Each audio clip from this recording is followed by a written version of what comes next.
Hello everyone, मैं प्रमोद सिंह राठौर आपको CSAT के लिए प्रॉफिट एंड लॉस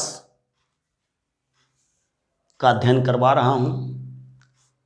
इसी सीरीज में तीसरा और अंतिम वीडियो प्रॉफिट लॉस का हम लेकर आए हैं, जिसमें जो क्वेश्चन हमारे पहले और दूसरे वीडियो में जिन जिन टाइपों के छूटे हैं उनको हमने लेने का प्रयास किया है।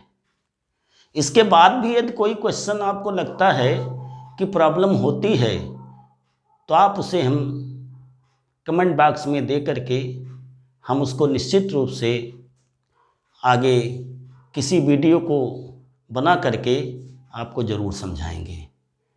वैसे तो हम समझते हैं किसी भी प्रकार की आपको प्रॉब्लम प्रॉफिट लॉस में नहीं होगी हमारे तीनों वीडियो देख करके।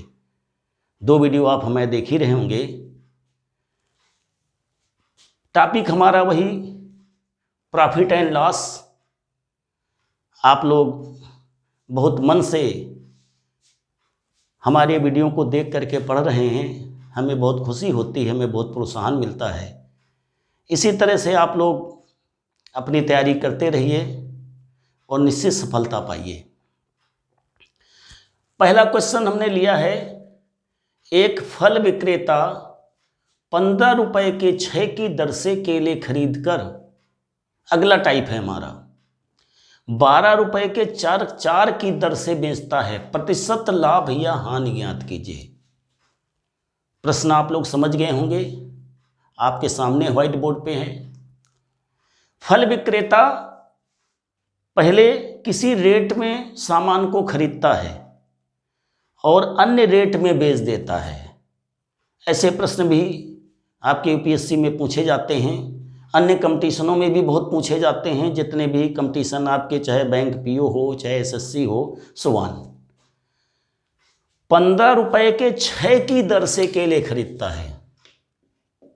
15 रुपए में कितने केले? 6। 15 रुपए में 6 की दर से उसने खरीदे, 12 रुपए के 4 की दर से उसने बेच दिए। 15 रुपए के आपके 6 केले लिए उसने, इसने आपके क्या किया, आपने क्रय किया और ये विक्रय किया, बेचा। पूछ रहा है कि कितना लाभ होगा या हानि होगी, दोनों हो सकते हैं। भाई किसी रेट में उसने खरीदा, किसी अन्य रेट में बेचा, हो सकता लाभ हो या हानि हो। इन प्रश्नों में आपको निश्चित एक ट्रिक हम बताए देते हैं कि ऐसे प्रश्नों में आपको मात्रा का ध्यान रखना है। जो वस्तुओं की संख्या, जो भी केले, संतरे या जो भी वो खरीद रहा है, जिस रेट में, पहले हमें उसके रुपए को ध्यान में नहीं रखना है। 6 केले पहले खरीदे, बाद में 4। इसमें सबसे बढ़िया तरीका है, आसान सा, जल्दी कैलकुलेट करने का, कि आप मात्रा को बराबर कर दें। मात्रा बराबर करने का तरीका एक लघुत्तम है। लघुत्तम समापवर्त है, जैसे 6 और 4 का लघुत्तम कितना होगा? 12। मतलब दोनों, ये भी 12 केले खरीद ले और ये भी 12 हो। समझ में आ गई बात? 6 और 4 का लघुत्तम 12 होगा। अगर आप लघुत्तम उस समय नहीं भी कर पाते हैं तो आप दोनों को गुणा करके भी कर सकते हैं, 6 चौक 24। पर लघुत्तम ये नहीं होता है, प्रायः कम से कम मात्रा बराबर की लेनी है तो लघुत्तम ही लेना पड़ता है। लघुत्तम लेने का तरीका आपको सामान्यतः ऐसे हम बता देते हैं, जैसे 6 और 4 का लघुत्तम लेना है, जब अभाज्य गुणनखंड हो जाते हैं तो 2 3 6 दून 12, 12 हमने इसलिए लिया है। ये लघुत्तम का भाग विधि से मेथड है। गुणा भी इससे करेंगे तो 6 के गुणनखंड 2 गुणित 3 बनेंगे, 4 के 2 गुणित 2 बनेंगे। जो एक बार संख्या आ जाती है, दोबारा उसको एक बार नहीं लेते हैं, अगर कई दोबारा आती है तो ले लेते हैं। सबसे इजी मेथड लघुत्तम का ये होता है। हमने सामान्य बताया, लघुत्तम के बारे में आपको बहुत डिटेल में हम नहीं बता रहे हैं, आप वेल नोन होंगे। तो आप मात्रा को बराबर करना है। ऐसे प्रश्नों में जिस टाइप के बारे में हम बात कर रहे हैं, इस टाइप में आपको मात्रा इक्वल लेनी है। तो हमने ले लिया 6 की जगह में 12 समझ लिया, 4 के स्थान पर 12 ले लिए, तो 12 केले के लिए कितना होगा हमारा? अगर 12 के बाद जहां 15 रुपए हैं, वहां 15 के स्थान पर हमारे कितने हो जाएंगे? हम इसी जगह समझा रहे हैं आपको। देखिए 15 रुपए के स्थान, जब 6 केले 15 में रुपए में, तो 12 केले कितने हो जाएंगे? 30 रुपए के। 4 केले उसने बेचा है 12 रुपए के, तो 12 कितने हो जाएंगे आपके? 36 रुपए के। कितने हो जाएंगे? 36। मात्रा क्यों बराबर करते हैं? क्योंकि मात्रा से आपको क्लियर हो जाएगा कि उस रुपए में कितना लाभ या हानि हो रही है। तो 12 ही केले उसने खरीदे 30 रुपए के और 12 बेच दिए 36 के, तो क्लियर है, आप समझ गए होंगे लाभ होगा क्या हानि होगा। सबसे बढ़िया तरीका है। तो चूंकि विक्रय अधिक है, क्रय क्या है? कम है, इसलिए लाभ आपका हो जाएगा कितना? 36 माइनस 30 बराबर 6 रुपए का। कितने रुपए का? 36 माइनस 30 बराबर कितना हो गया? 6 रुपए का आपका लाभ हो गया। तो प्रतिशत लाभ बराबर क्या हो जाएगा? 6। लाभ होता किसमें? लाभ हानि हमने आपको बताया है बच्चों कि लाभ और हानि सदैव जिस रुपए में होती है, मात्रा में तो विक्रय मात्रा लेते हैं, परंतु रुपए में हम हरदम क्या लेते हैं? क्रय मूल्य लेते हैं। तो क्रय मूल्य हमारा कितना है? 30 रुपए। तो 6/30 गुणित 100, तो आपका 6 पंचे 30, 20% लाभ वो फल विक्रेता कमाता है। समझ में आ गया होगा। बराबर करने का मेथड लघुत्तम ले लें बराबर करने के लिए। ऐसे जनरली बराबर करने में नहीं आ रहा है आपको, तो सामान्य चूंकि आपको केवल उत्तर देना होता है, मेथड के हिसाब से तो सही नहीं रहा। आप इसको 24 कर लें, इसको 24 कर लें,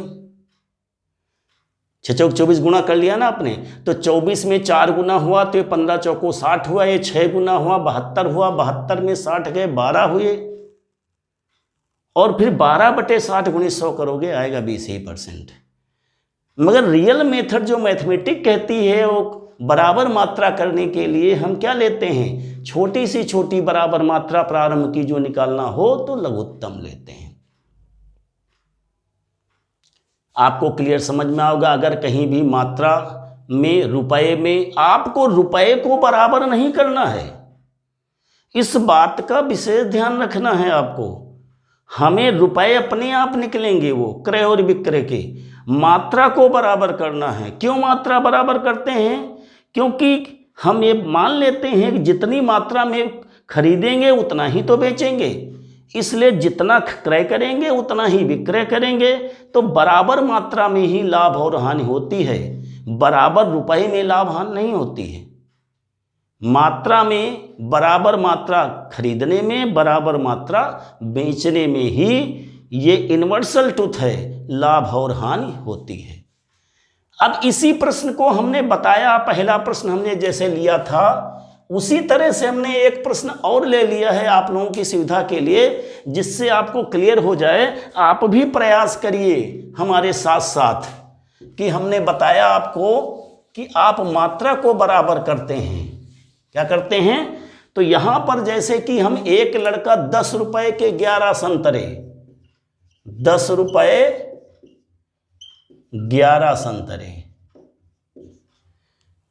क्या हुआ? ये क्रय करता है, क्रय हो गया। और 11 रुपए के 10 संतरे विक्रय करता है, वो बेचता है। मीन्स उसने जितने में खरीदा, मीन्स एक तरह से कास्ट प्राइस हुई, और विक्रय किया तो हमारा सेलिंग प्राइस हुई, एसपी हो गया। अब देखिएगा इसमें 11 और 10 का लघुत्तम अभाज्य है दोनों पद, इसलिए 11 दाहिने 110। इसका मतलब इसको भी 110 हम कर लें, इसको भी 110 कर लें। आपने प्रयास किया होगा हमारे से, हमसे पहले 110 कर लेंगे तो इसका जो हमें क्रय मूल्य या कास्ट प्राइस जो उसकी मिली वो क्या मिली, 11 से कितना गुना है ये, 10 गुना, तो 10 से इसका गुना होगा तो 100 रुपए। और इस 11 रुपए से जो विक्रय मूल्य मिला मीन सेलिंग प्राइस, वो 10 से कितने गुना, 110 है, 11 गुना, तो 121 रुपए। क्लियर। अब आप समझ गए होंगे, पहले से ही पढ़ते चले आ रहे हैं, प्रॉफिट लॉस की, लाभ हानि की शुरुआत ही हमने इसी से किया था कि अगर विक्रय मूल्य क्रय मूल्य से बड़ा है तो लाभ होता है, और यदि क्रय मूल्य विक्रय मूल्य से बड़ा है तो हानि होती है। तो यहाँ पर लाभ या हानि की बात पूछते हैं, हो सकता बेचने में कम रुपए में बेचता वो, तो हानि भी हो सकती है। इसमें फिर लाभ होता है हमारा, तो डायरेक्ट हम कह देते हैं लाभ प्रतिशत या प्रॉफिट प्रतिशत, 121 में 100 गए, निकाल सकते हैं 21, और क्रय मूल्य कितना है 100, और गुणित कितना है 100, तो आ गया हमारा 21% का लाभ लड़के को होता है। ऐसे प्रश्न बड़ी आसानी से आप कर लेंगे। हमने जो है उसी प्रश्न को अधिक न समझा करके हमने दूसरा प्रश्न ले लिया है। एक में अभाज्य है दोनों पद तो गुणा कर दिया है ये समझाने के लिए, और एक में हमारा 12, 4 और 6 था तो 24 न लिख करके हमके लघुत्तम में 12 बराबर किया है। अधिक ईजी रहता है छोटा लेने से, आप गुणा भी कर सके, उसको भी कैलकुलेट कर सकते हैं। इस तरह से अगर कहीं वो बेचने विक्रय मूल्य कम आता है, क्रय मूल्य अधिक आता है, किसी प्रश्न में ऐसा दे सकते हैं, तो उसमें आप जो की हानि होगी, क्योंकि हानि बराबर क्रय मूल्य ऋण विक्रय मूल्य होता, पर बटे में क्रय मूल्य ही होगा। प्रतिशत लाभ या हानि क्रय मूल्य में ही निकाली जाती है, जितने में व्यक्ति ने, दुकानदार ने उसको खरीदा है। ये रही पहले और दूसरे प्रश्न की बात। तीसरे प्रश्न में एक नया टाइप लेते हैं कि कोई चीज विक्रय मूल्य का प्रतिशत दिया हो, लाभ विक्रय मूल्य में गलती से दे दिया हो। इसके 2 प्रश्न हमने विधिवत अच्छे ढंग से लिए हैं आपके। किसी वस्तु का क्रय मूल्य विक्रय मूल्य का 80% है तो प्रतिशत लाभ ज्ञात कीजिए। क्रय मूल्य क्या है, विक्रय मूल्य का 80% है। तो अगर हम देखें तो अगर विक्रय मूल्य हमारा कितना हो गया, विक्रय मूल्य अगर हमारा 100 रुपए है मान लेते हैं, तो क्रय मूल्य कितना हो जाएगा, विक्रय मूल्य का 80% मीन्स 80 रुपए। बात को, प्रश्न को केवल समझना है, हल करने में मात्र 15 सेकंड लगेंगे। हमने आपको पिछले वीडियो में बताया और लगातार बता रहे हैं, आप प्रश्न की लैंग्वेज समझिए, हल में पहले मत जाइए। 80% विक्रय मूल्य का है, इसका मतलब 100 रुपए अगर विक्रय मूल्य है तो 80 रुपए क्या है, क्रय मूल्य है। अब आगे समस्या खत्म हो गई। हर काम में ही करना है, विक्रय मूल्य क्रय मूल्य से बड़ा है तो लाभ होगा, तो लाभ प्रतिशत बराबर आपका क्या हो जाएगा, 100 में 80 आप घटा लेंगे, लाभ केवल पूछ रहा तो 20 रुपए होगा। कितने रुपए में हो रहा, क्रय मूल्य आपका 80 है, गुणित 100 है, तो इस तरह से आप 4 20 चौक 80 और 25% का लाभ होगा उसे। बहुत आसानी से बच्चों आपकी समझ में आ गए हो गए। ऐसे प्रश्न प्रायः कंपटीशनों में पूछे जाते हैं। घुमाने के लिए आपको विक्रय मूल्य का कर दिया, क्रय मूल्य में देकर के विक्रय मूल्य की बात नहीं की, विक्रय मूल्य देकर क्रय मूल्य की बात की। प्रायः हम क्रय मूल्य 100 मान रहे थे, मगर ऐसे प्रश्नों में हम विक्रय मूल्य को 100 कहेंगे तो क्रय मूल्य हमारा 80% है तो 80 निकला। और लाभ फिर आप आगे की बात विधिवत जानते हैं कि विक्रय मूल्य, इफ विक्रय मूल्य इज ग्रेटर देन क्रय मूल्य, आपकी क्या होती है, प्रॉफिट होती है, लाभ होता है। और यदि आपका क्रय मूल्य विक्रय मूल्य से बड़ा है तो हानि होती है। सीधी सी क्लियर सी बात है। क्वेश्चन नंबर 3 की बात रही है। अब आते हैं हम क्वेश्चन नंबर 4 में। किसी वस्तु को बेचने पर विक्रय मूल्य का 25% लाभ हो तो वास्तविक लाभ ज्ञात करना है। ऐसा प्रायः गलत फहमी में हो जाता है। भाई दुकानदार में बेच दिया उस किसी सामान को और उसने विक्रय मूल्य पर लाभ सोच लिया कि हमने 100 रुपए में बेचा तो हमें 25 रुपए का लाभ हो गया। इसका मतलब ये 25 रुपए किस में जुड़े हुए हैं, अगर विक्रय मूल्य 100 रुपये है तो उसी में लाभ और क्रय मूल्य जुड़ा हुआ है। तो अगर विक्रय मूल्य आपका, समझने का प्रयास करिए प्रश्न को, विक्रय मूल्य आपका अगर 100 रुपये है तो क्रय मूल्य कितना होगा? 100 माइनस 25 बराबर 75 रुपये, क्योंकि जिसमें वो बेचता है उसमें उसका लाभ भी जुड़ा है। वो समझता है कि 100 रुपये में बेचा हमने तो हमने 25% लाभ कमा लिया, मगर वास्तव में वो लाभ नहीं है। तो 100 रुपये की चीज उसने बेची जिसमें 25 रुपये लाभ भी जुड़ा हुआ है, तो इसका मतलब क्रय मूल्य क्या होगा उसका? उसने 75 रुपये में खरीदा था और उसे वास्तव में लाभ कैलकुलेट करना चाहिए था 75 रुपये में, मगर गलती से उसने 100 रुपये में समझ लिया, इसलिए समझता कि हमको 25% का लाभ हुआ। ऐसे व्यवहारिक समझिए। 100 रुपये में बेचने पर उसने सोचा कि हमने 75 रुपये का खरीदा था और 100 रुपये का बेच दिया, इसका मतलब हमको 25 रुपये का लाभ हुआ, 25% लाभ हो गया, जबकि वास्तव में लाभ नहीं है। इसीलिए पूछा गया प्रश्न में उसका वास्तविक लाभ। वास्तविक लाभ किस में होता है? भी बताया हमने, क्रय मूल्य पर होता है। तो वास्तविक लाभ अगर हमको ज्ञात करना है तो लाभ तो हुआ आपका कितने? 25 रुपये का, मगर 100 में नहीं हुआ है। वो तो गलती से उसने सोचा कि हमने विक्रय मूल्य का ही लाभ निकाल दिया, इसलिए कह रहा कि हमारा 25% लाभ हुआ। ऐसे समझिए प्रश्न को। किसी वस्तु को बेचने पर 25% विक्रय मूल्य का अगर लाभ हो रहा है तो विक्रय मूल्य 100 है तो क्रय मूल्य आपका 25 रुपये कम हो जाएगा। 75 रुपये में उसको लाभ निकालना चाहिए। तो इस तरह से आपका क्या आ जाएगा? 25 3 75, 100/3 बराबर कितना हो गया आपका? 33 सही 1/3%। कहने का मतलब उसको लाभ जो हुआ है 25 रुपये का, वो 100 रुपये में न होकर कितने में लाभ हुआ है? 75 रुपये में लाभ हुआ है। विक्रय मूल्य में लाभ नहीं हुआ है, इसलिए उसको 25% का लाभ न होकर के 33.5% का लाभ हुआ है, तब वो 100 रुपये में उसको बेच रहा है। 25% लाभ पर बेचने पर उसको अगर विक्रय मूल्य का 25% लाभ उसने देख लिया था, इसलिए वास्तविक लाभ उसका जो है वो बड़ा है। ऐसे ही अगर प्रश्न में कहें कि 20% के लाभ पर बेचे तो 100 रुपये आपका विक्रय मूल्य है, तो क्रय मूल्य आपका 80 रुपये होगा। तो 20 रुपये 80 रुपये पर लाभ होना चाहिए, परंतु उसने 100 माना था, तो 20/80 × 100 25% का लाभ होगा। तो जहाँ 20% लाभ था वहाँ पर कितना होगा? 25% का लाभ वास्तव में था उसको, और गलती से उसने विक्रय मूल्य में लाभ सोच लिया था, इसलिए उसका 25% 20% लाभ था। इस प्रश्न में 25% लाभ। क्लियर? आपको समझ में आ गया? समझने का प्रयास करिए। बहुत ही टेक्निकल बात है। एग्जामिनेशन हॉल में हम थोड़ा संदेह में पड़ जाते हैं, इसलिए हमको ध्यान रखना है। विक्रय मूल्य का 25%, इसका मतलब 100 रुपये में विक्रय मूल्य है तो उसका 25 रुपये लाभ होता है। अब वास्तव में विक्रय मूल्य में ही लाभ जुड़ा होता है, इसलिए 75 रुपये क्रय मूल्य वास्तव में होना चाहिए। और लाभ किस में होना चाहिए? क्रय मूल्य में।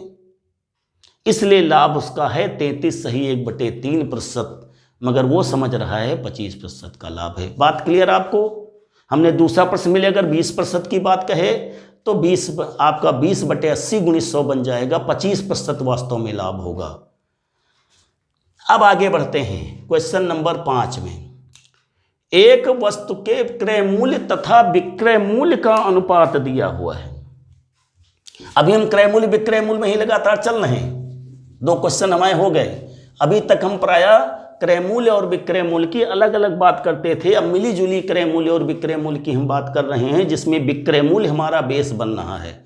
इसी तरह से संबंधित एक क्वेश्चन नए टाइप का है, जिसमें अनुपात कभी कभी दे देता है। बहुत ईजी क्वेश्चन होता है। क्रय मूल्य और विक्रय मूल्य का अनुपात, क्रय मूल्य बटे विक्रय मूल्य, कास्ट प्राइस बटे सेलिंग प्राइस। इसका अनुपात क्या दिया है आपका? 20/21।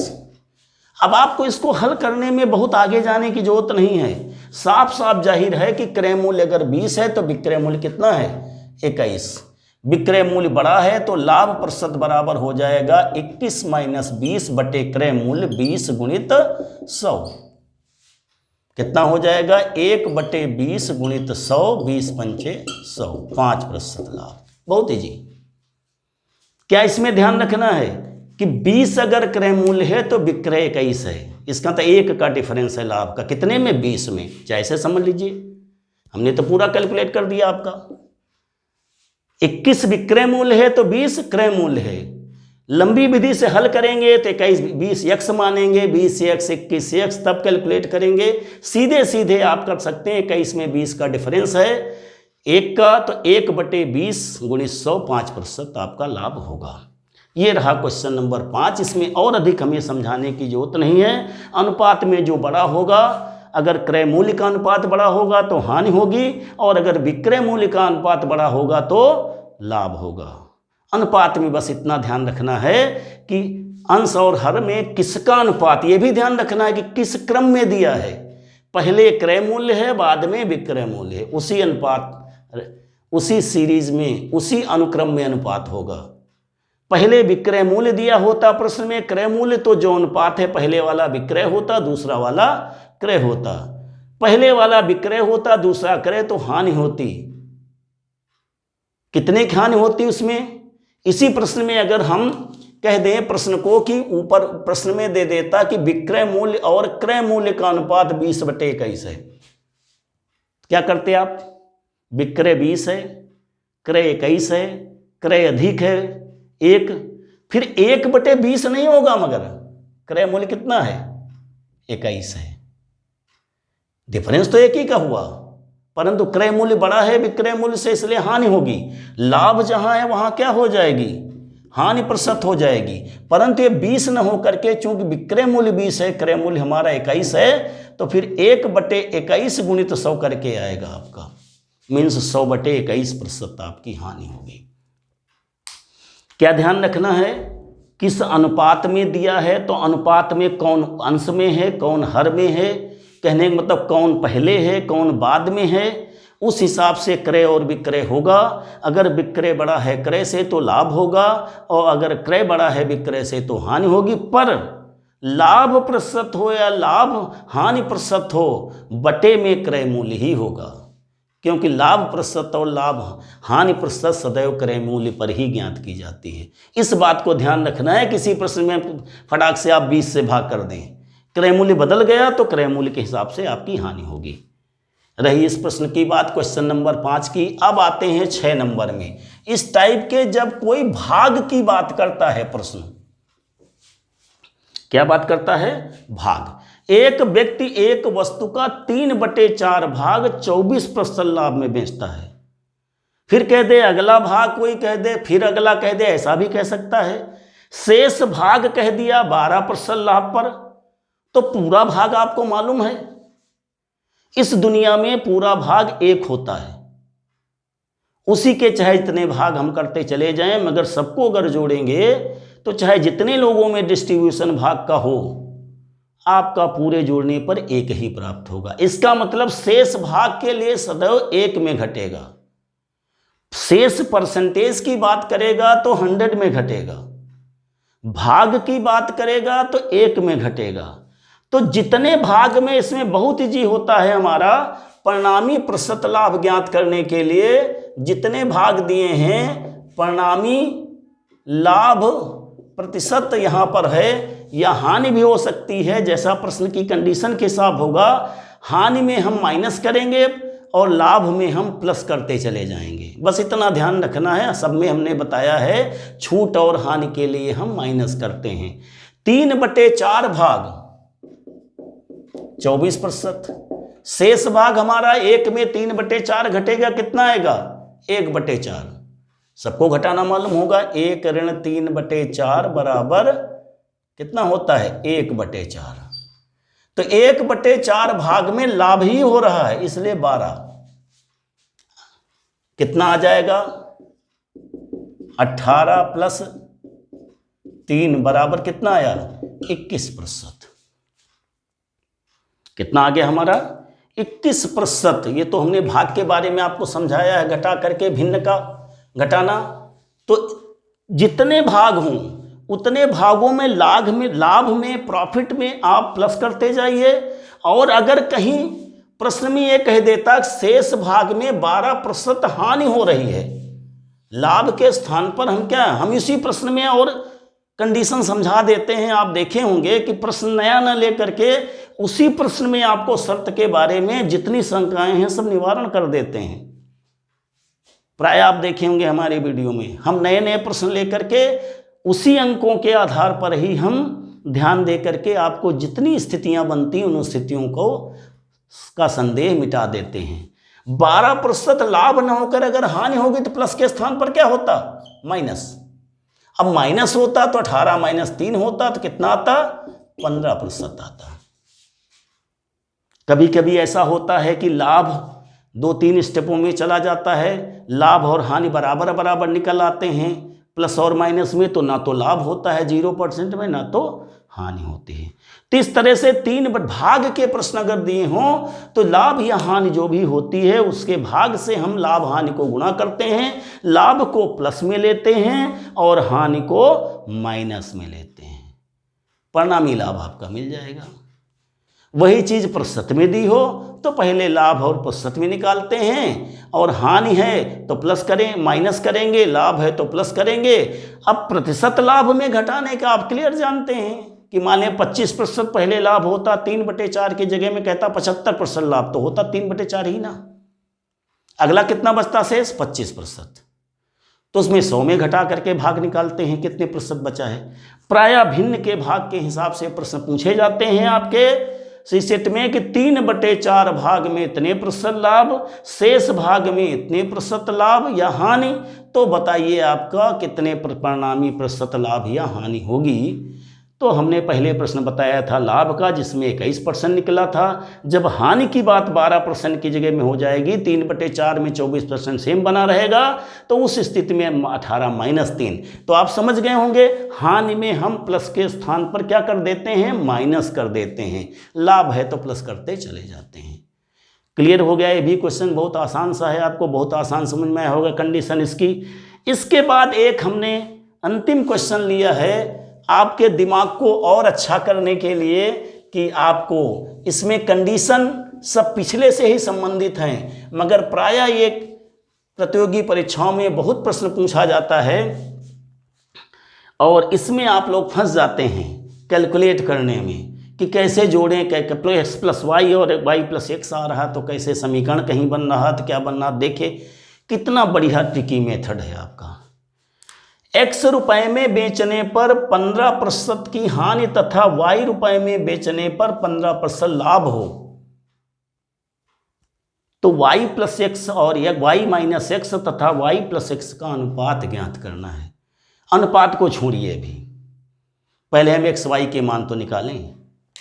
x y हमारे क्या हैं? विक्रय मूल्य हैं। x रुपए में बेचते हैं 15% हानि, y रुपए में एक वही वस्तु है, इसका मतलब उस वस्तु का क्रय मूल्य आपका समान है। तो दोनों के क्रय मूल्य निकाल लेंगे। x रुपए में बेचने पर क्रय मूल्य क्या होगा आपका? x गुणित 100 बटे कितना?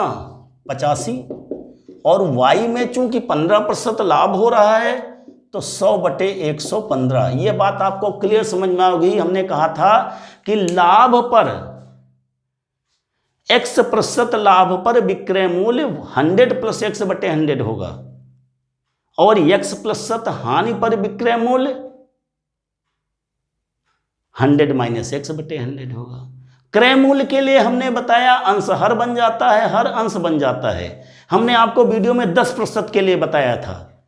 20% के लिए अगर बात करें, 20% लाभ के लिए विक्रय मूल्य 120 बटे 100, 20% हानि के लिए विक्रय मूल्य 80 बटे 100, वही बात है। तो विक्रय मूल्य के लिए संख्या सीधी संबंध होता है, क्रय मूल्य के लिए हमने बताया था संख्या पलट जाती है, जोड़ घटाना आपका हर में होता है, लाभ में जोड़ना हानि में घटाना 100 बटे।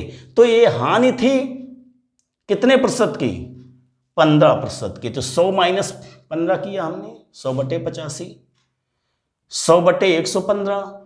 ये दोनों बराबर क्यों किए हैं? क्योंकि वस्तु वही है, इसका मतलब उस वस्तु का क्रय मूल्य तो समान होगा ना। एक ही वस्तु को हमने उतने प्रतिशत लाभ पर बेचा और उतने प्रतिशत हानि पर बेचा, तो रुपए क्या हुए? x और y। लाभ में हमें y रुपए में बेचा, हानि में हमने x रुपए में बेचा। परसेंटेज लाभ आपका समान है, हानि समान है, परंतु बेचने के मूल्य जो हैं वो अलग अलग हैं।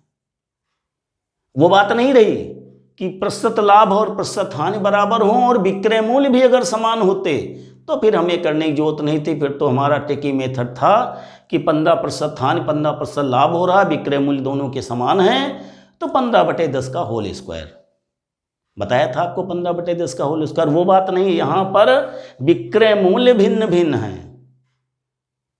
वहां पर विक्रय मूल्य समान थे जब हमने बताया था आपको, और लाभ प्रतिशत लाभ हानि भी समान थी। यहां पर विक्रय मूल्य भिन्न भिन्न हैं, लाभ प्रतिशत और लाभ हानि प्रतिशत बराबर हैं, इसलिए दोनों के क्रय मूल्य क्या होंगे? एक ही वस्तु के लिए समान होंगे,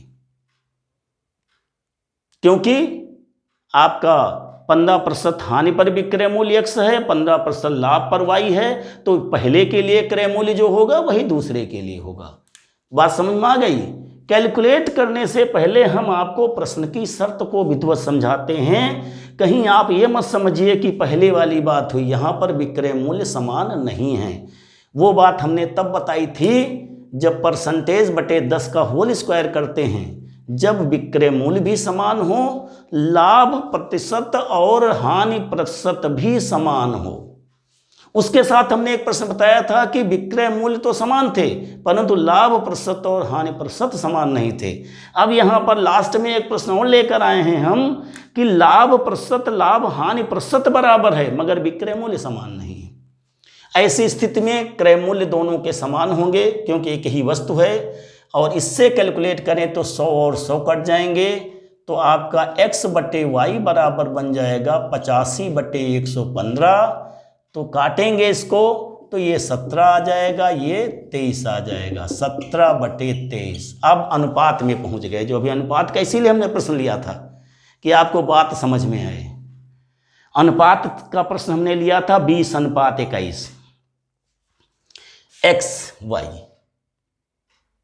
अब इसमें x और y का अनुपात 17:23 मिला। अब चाहे हम इसमें जोड़ दें और चाहे हम घटा दें, x का 17 मान सकते हैं, y को 23। वैसे अनुपात में कभी सीधे 17-23 नहीं माना जाता है, कोई कांस्टेंट लाया जाता है, मगर हमें केवल आंसर के बारे में जानना है, इसलिए हम लिख सकते हैं पहले है y - x बराबर हो जाएगा 23 - 17, और बटे है हमारा y + x, तो ये बटे में हो जाएगा 23 + 17। अनुपात में जोड़ना और घटाना चलता है आपका।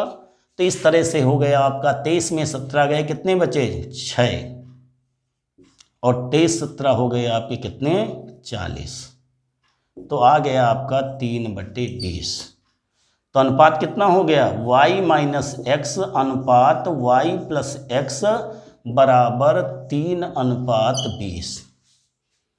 आगे चल के जब हम समानुपात के बारे में आपको वीडियो देंगे तो और अनुपात समानुपात की बात क्लियर होगी।